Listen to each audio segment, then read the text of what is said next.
We did something slightly different tonight. Did we? Well, I had the thought, and you graciously agreed to go along with it, that on martini nights, well, at least on Tuesdays, just martini. For alcohol. For alcohol, yeah. Like we each had an NA, like I had an NA seltzer, you had an NA beer, which we've done on Tuesdays, but then we'll do like half a shot of Thompson's with our beverages, and then we'll have a martini, and then we usually have like a sipper afterwards. So I'm trying to lose weight, and so I figured a shift in the alcohol consumption would be helpful. And let's face it, we're just tired of waking up the next day with the headache, and even like they wouldn't even really call it like a hangover, but just kind of like that. A little bit of fog, a little bit of scrambling in the morning. Yeah. So like it's a thing on Wednesdays, especially a thing on Saturdays. Yeah. So we're gonna lighten things up a bit. A bit. Not too crazy, but these are real. These are real, yes. It's just I'm not the kind of sort of pregnancy rules, but not really. But the first sip of alcohol of the evening. Yeah, I even had an NA wine with dinner. You son of a... Is that anything? Right. Bug had alcohol before you did.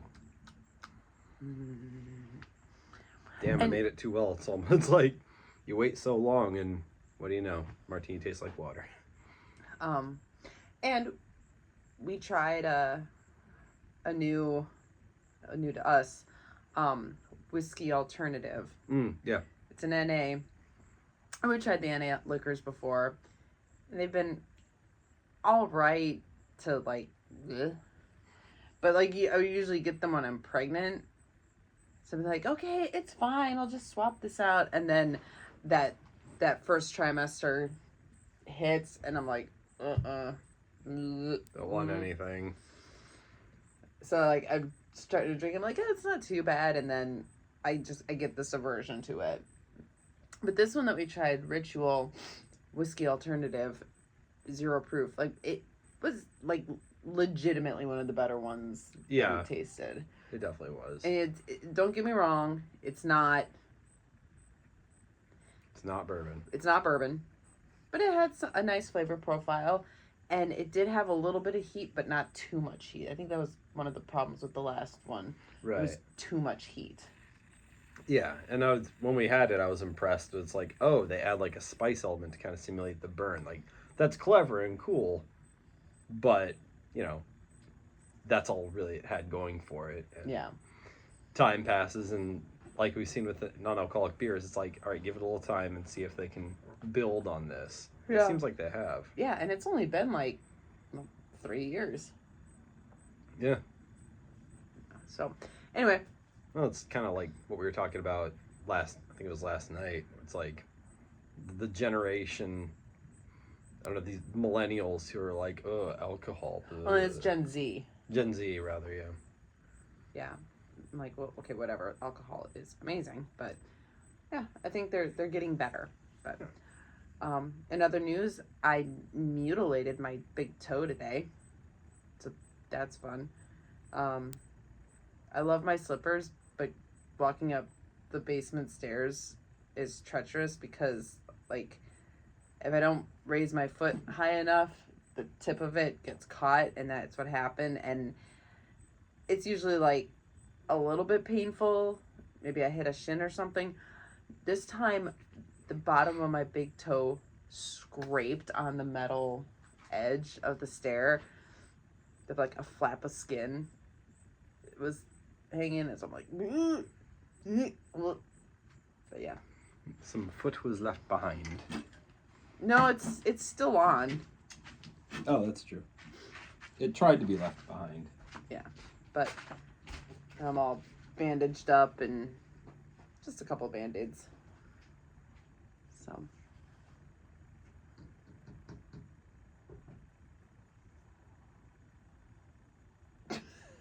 She's gonna think you're gonna kill her.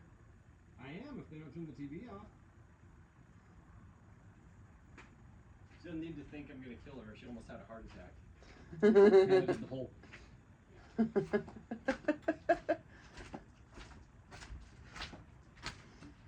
Briley was just looking at me like, looks at Hannah. Hannah. All right. So anyway, enough of that. Yes, Resident Alien, season 3, episode 1. There was a development that I'm not angry about. I know what you're going to refer to, and I'm not surprised. Yeah. So, Lone Wolf. Then Joseph the Grey, Harry working with McAllister. Peter has died. What? Peter is died. Peter is died. Died. No. Roger, Peter's son. Darcy knows Harry is a dinosaur. Harry's a dinosaur. What? Also, Ben and the baby. Which was not in the recap, which I thought was interesting. Interesting. It was like the big moment at the end of the last season, and they didn't include it in the recap. So I thought that was interesting. Now, someone's out for a late night run when time stops. We see Ben being returned to his bed by the Greys. Not gently. Lol, these aliens suck at their job. Yeah, like this random little scene with these two aliens, like, oh, and he falls off the bed. Oh, damn it! Well, at least he got him in the house. I don't know. Random comedic moment. The sun rises and Kate wakes up. She asks Ben how he slept, and he said he fell out of bed but didn't sleepwalk. He quips that it's freezing outside this morning. They don't know how he knows that. Opening credits. Do squats on an unoccupied bench, not on someone's face. After credits and 1 week later, we hear the lyrics to the opening theme. Harry gets ready for work, briefcase in hand. He goes to a construction site and immediately enters a porta potty, which Harry Potters him underground after a facial scan, and takes an underground train to the MIB facility where he works a desk job. He badmouths an underling, then McAllister chides him for taking all the assignments and working slowly. A flashback shows that when he first entered the facility, he fired up all the Grey ships they've recovered over the years and almost killed everyone. Also, a lieutenant hates him. Cut to Oz waking Darcy up. She gets the paper and the front page is about Darcy backing out of the tournament. Oz is afraid Darcy will be upset, but it's fine. She's in a better place now that she knows the truth about Harry. Oz leaves though, and Darcy rips up the paper. Cut to Big Black having breakfast with Torres at the diner. She pays for breakfast, which weirds out Big Black. Oh, she also said, we thought we heard her say something about her son. Yeah. Which that's like, did that come up at all? That might be a little retconning. Like, ooh, if we're going to do more with this character, let's give her a backstory. Liv arrives and asks why Big Black is being weird. Torres leaves and Liv talks about Peter's van being at the reservation. She wants to investigate, but Big Black is worried about how many people are watching them. Develop owl neck. At the precinct, Joseph is officially a deputy. Someone turns in a duffel bag that was left at the bus stop. Joseph goes through some clothes, and a magnet falls out and attaches it to the desk. He removes the phone and sees it belonged to Roger. He pockets the phone and tries to take the bag, but Big Black stops him. Big Black likes him. At the clinic, Harry arrives to work an hour late and complains about the general. Joseph walks in, Ellen is gross, and Joseph freezes time to deliver a warning to Harry. He wants to know why Harry is still here. Harry threatens to reveal Joseph to the humans. Joseph says that's against intergalactic law, as is revealing yourself as an alien. Yes. They point to a human. Yeah. They point at each other a bunch, and Joseph threatens Oz. He unfreezes time, and he flirts with her, which she's open to. Darcy teases Oz.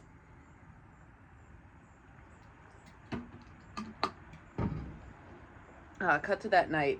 Kate wakes up in the middle of the night, and Ben isn't there. Ken could be a good couple name for them.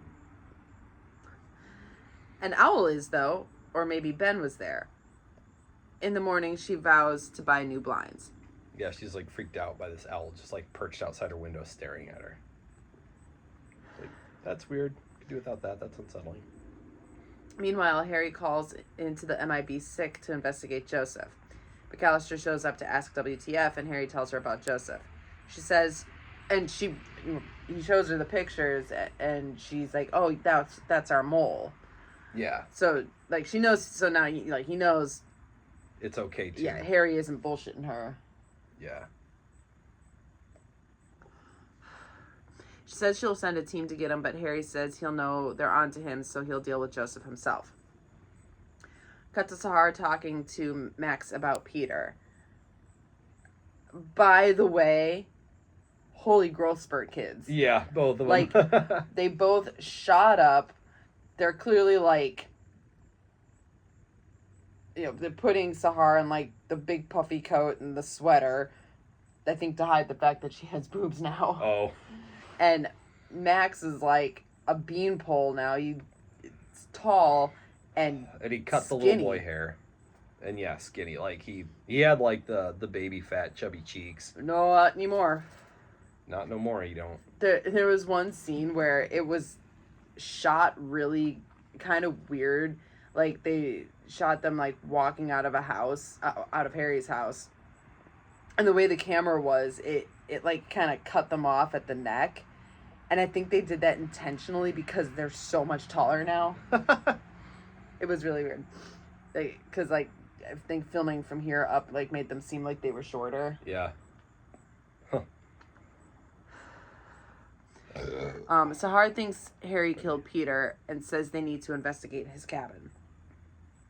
Move then to Liv meeting with Big Black at the bar. She tells him the duffel bag belonged to Peter's son. Also, Roger's therapist was killed last night. Big Black says they need to get that van, and he doesn't have diarrhea because shouting diarrhea. Who has diarrhea? Haha. They were talking over loud music, so nobody could overhear them. So that was nice. Meanwhile, Oz, Darcy, and Kayla eat together and talk about Oz going out with Joseph. I've decided I'm not a huge fan of Kayla. Yeah. Like, she's fine when she's talking to Oz about, like, family stuff and everything, but she's so, like, judgy. Yeah. Yeah, I don't. Harry shows up and says she shouldn't. He reconsiders, though, and thinks Oz could get info from Joseph if they dated, so he allows it. And, mind you, nobody else knows about Joseph at this point. Right. So it's just Harry thinking to himself, ooh, if Oz gets in with him, I could glean some information and find out what he's really up to. Cut to Big Black showing up to the reservation to ask about the van. The people there are not helpful until Liv and John show up. So this is Liv's in-laws. Yeah. And I don't like them. No. They're like the worst. They come across as like the you stole our land type. Mm-hmm. Just let it go, guys. Literally. Let it go. It has been hundreds of years. You ain't getting it back. No. Manifest destiny. That's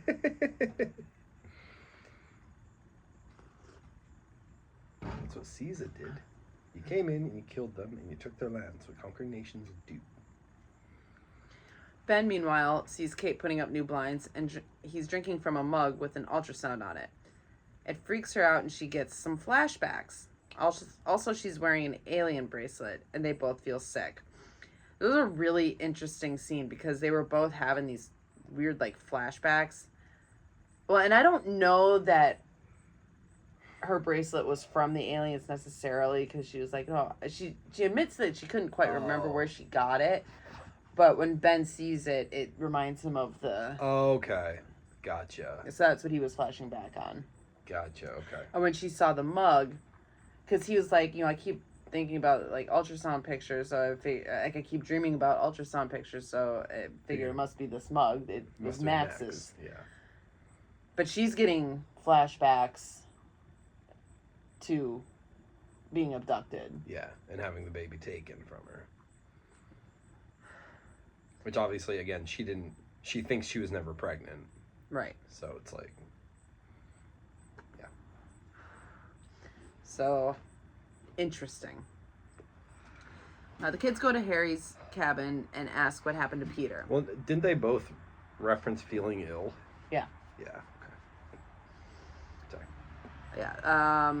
Harry makes up a lie, and Max asks outright if Harry killed him. Harry lies again and says Peter never made it to the cabin. So it's interesting because Harry didn't kill Peter. They were, like, working together, Mm-hmm. you know, after some cajoling.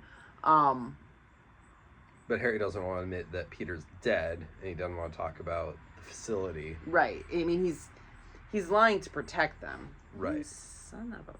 Son of a bitch. You son of a bitch. But as we'll see in a second, the kids know. Mm-hmm. The kids leave, and Sahara reveals she found Peter's stunner. Proving that Peter was there. Max is sad that Harry lied to him, and they resolve to get back up. And this whole time, Sahara's like talking about these kids that she met at a comic book store, and she thinks that they should work together, and like she's really trying to get Max to meet up with them. And Max is like, "Why? We're fine, just the two of us." Yeah, like I don't like those guys. I don't really want to hang out with them. What are you talking about? Like, Yeah. we don't need them. The cops look at the van, and Liv finds a fingerprint. She also scrubs her cast iron, which you're not supposed to do. And Big Black makes some good points, but then he goes way too far. He loses the thread. Well, you don't wash your hand before eating a sandwich. Oh, I mean, I don't, but Neither do I. maybe I'll start.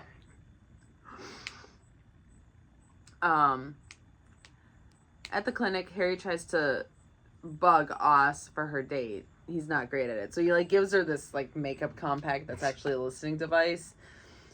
It's like weird. Yeah, I don't need it. I'm not really a powder your nose type. He's like, well, you should be. Your skin is very greasy. Or sweaty or something. Cut to the date. Joseph admits he was surprised she asked him out. Oz is nervous. Joseph is charming. He recites his childhood like it's been well rehearsed. He's a bit alien-like, too.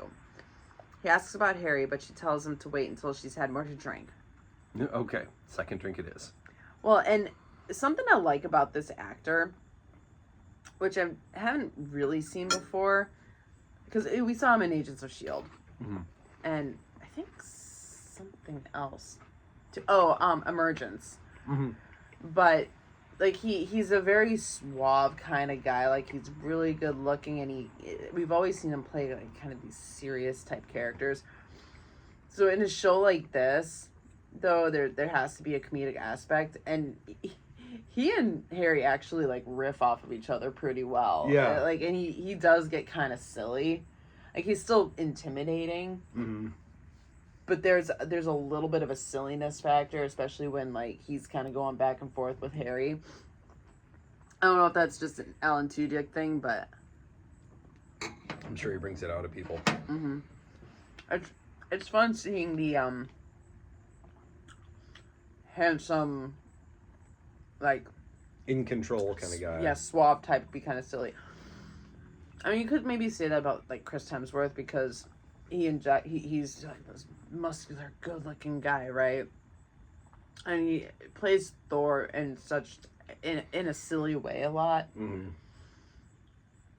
But I don't know. I think Chris Hemsworth is just kind of naturally a comedic sort of actor. Right.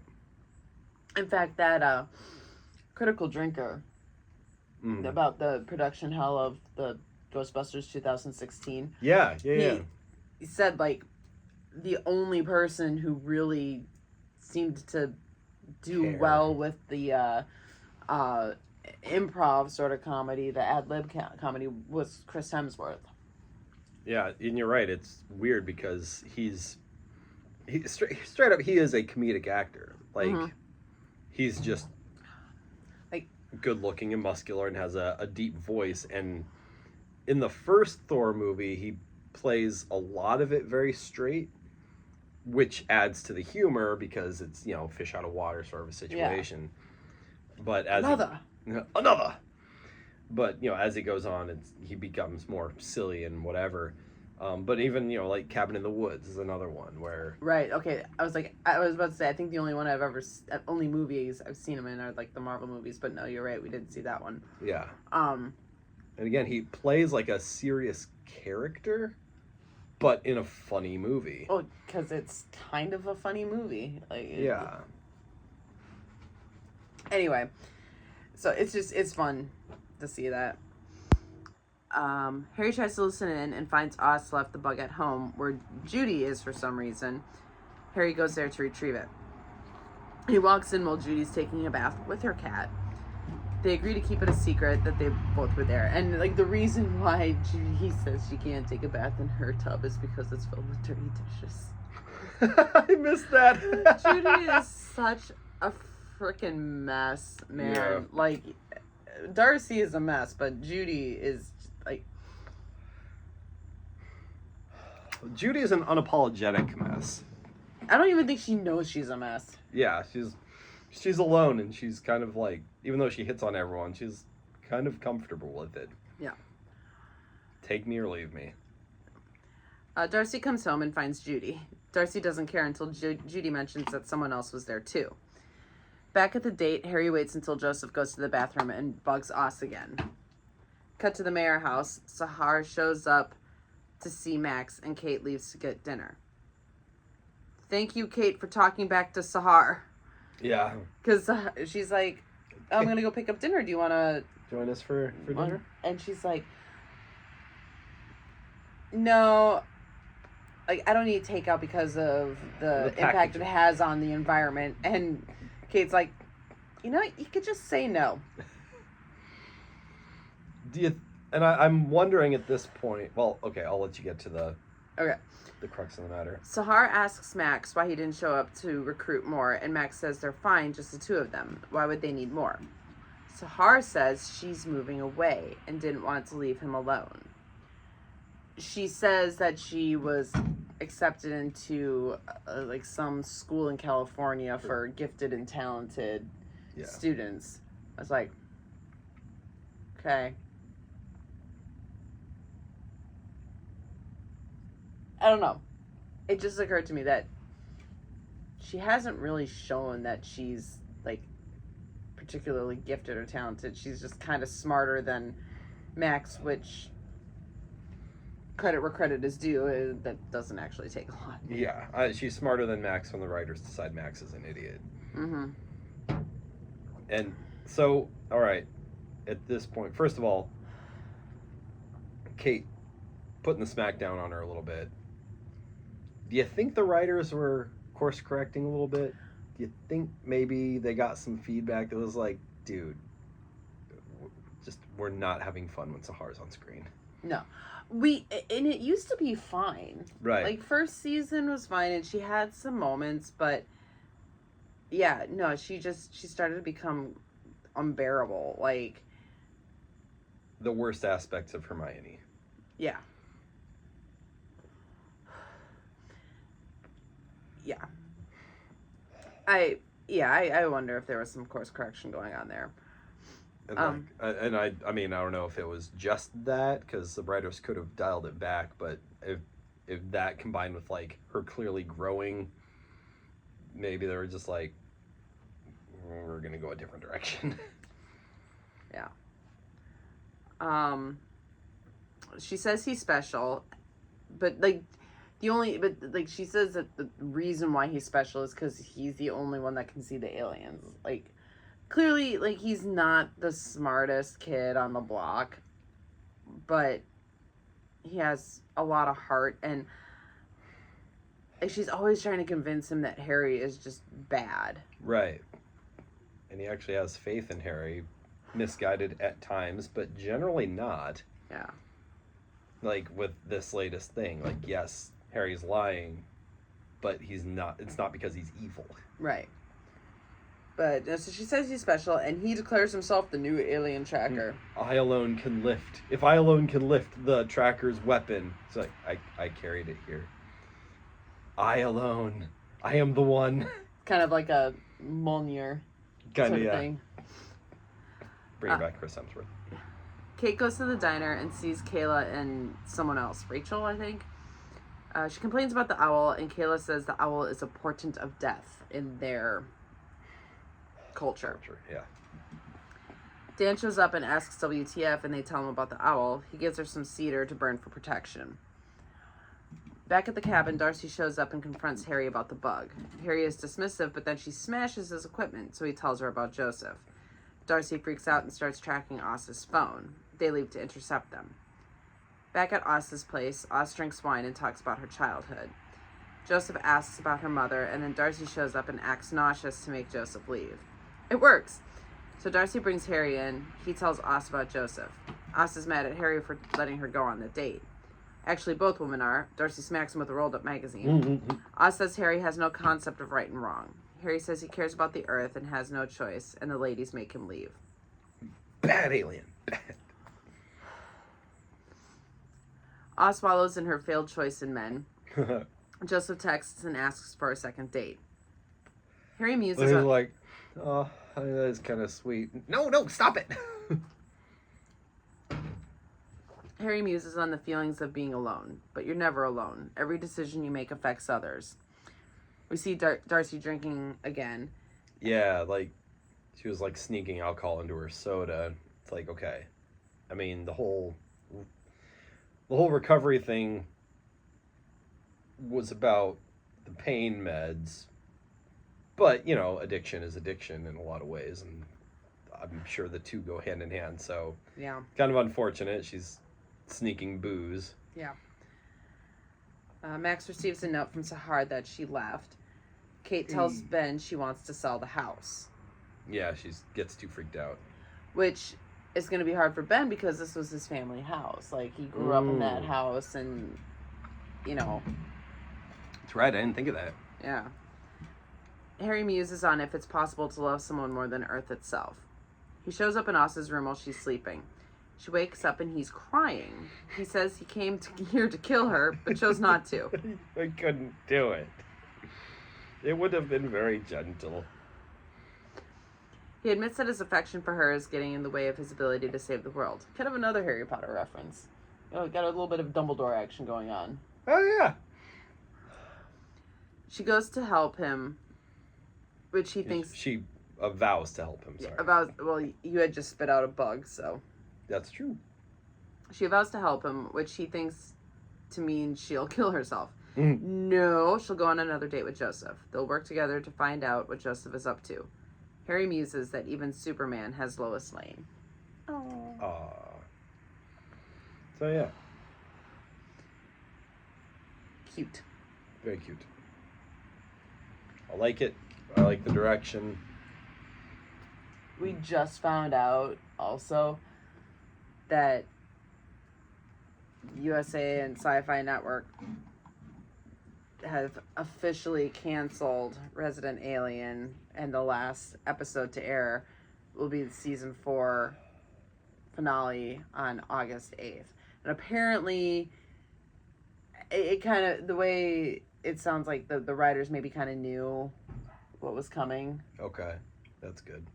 So Hopefully they wrote it up. There's some potential for more of a story, but I think they wrap up what they need to wrap up. Here's hoping. I am getting bad dandruff. Oh. Okay. Is there something I can do about that? You can get particular shampoos for it. Yeah. Moisturizing shampoos. I can literally see white flakes in my hair. I get it too. It's not surprising because you have bad skin anyway. Yeah. Sorry. So we'll. It looks really good right now. But yeah, we'll look for a shampoo more tailored for that. All right. Nice. I love you. I love you. I love you. Good night, sweetie. You barely get that reference. Your shirt might be on backwards. Ha. Let's just be happy she's in jammies. Yeah, I said what I said. Yeah. I need to roll the The tape, though. Hannah's Whoa. jammies. Hands in, yeah. I have like one pair of jammies that even have short sleeve. We need to resolve that. Yes. All right. I love you. Good night. Love you, good night. It feels like we're always getting new jammies for me, but then I realize how small of an amount I have of jammies. You grow like a weed, my dear. Did you just call me a weed? Yes. Yes. What are the pretty weeds? Yes.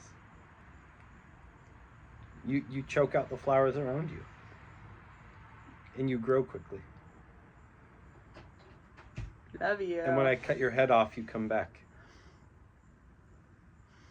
I mean, love you. All right, good night, honey. Can I eat? Huh? Okay, yeah. I'll kick your ass, old man. Okay. Too far. Don't use swear words.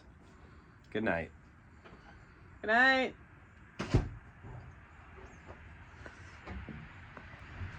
Riley just said, I'll kick your ass, old man.